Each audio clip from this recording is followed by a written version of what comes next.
Ed eccomi qua miei carissimi amici, anche oggi una nuova ricettina. Quest'oggi voglio proporvi questo gustosissimo piatto, un primo piatto facile e velocissimo da preparare. Di cosa sto parlando? Dei cavatelli con speck, rucola e crema di patate.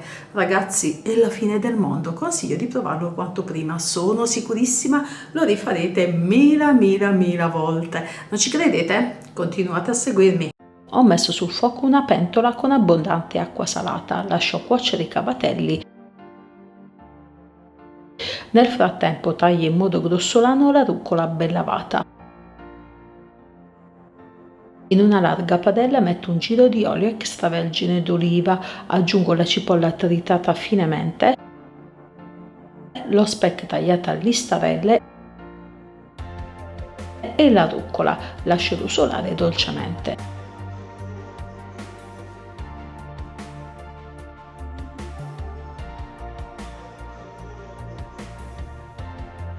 Sfumo con del vino bianco, lascio che il vino evapori del tutto, poi spengo. E ora pelo una patata, raccolgo la polpa nel contenitore.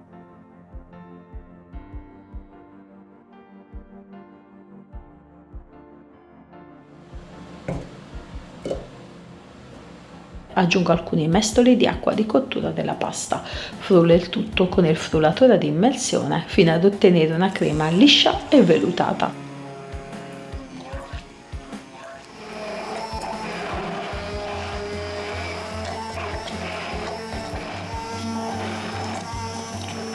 Aggiungo la crema di patate al condimento, mescolo bene il tutto.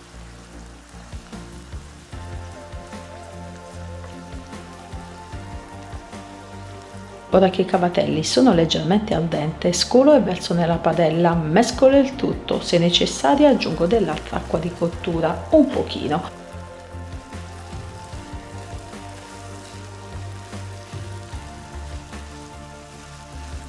Infine saporisco con il pepe macinato a sentimento, servo subito e ben caldi.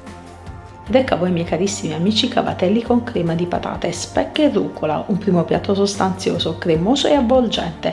Si prepara con pochissimi ingredienti, perfetti da servire in ogni occasione, stuzzicheranno il palato di grandi e piccini.